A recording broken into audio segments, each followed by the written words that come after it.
Bola. Shu joyi kelgungacha hammamiz gapirdik, vatan uchun dedik, ota-onamiz uchun, o'zimiz uchun, tarix uchun, O'zbekiston uchun dedik. Hamma narsa gapirib bo'lindi. Bu o'yinda menimcha gapsiz bugun hamma narsaga nuqta qo'yadigan kunimiz. 3-4 yildan beri birgamiz, hammamiz oilamizdan ko'p bir-birimizni ko'rdik shu yerda.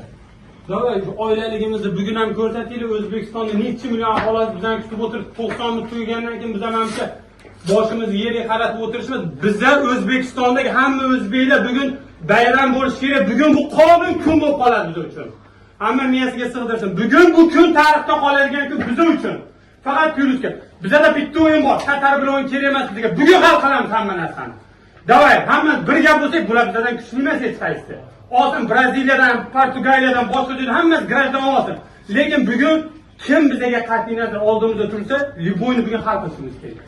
Davay bolalar, bugun hamma bizlar bilan birga O'zbekiston hamma duo qilib o'tiribdi. Makkadan hamma joydan ota-onalarimiz duo qilib o'tirdi. Xudo xolasa hamma narsa yaxshi bo'ladi. Cho'chimasdan 100% beraylik o'zimizdan samaddachi, qolgani Allohdan.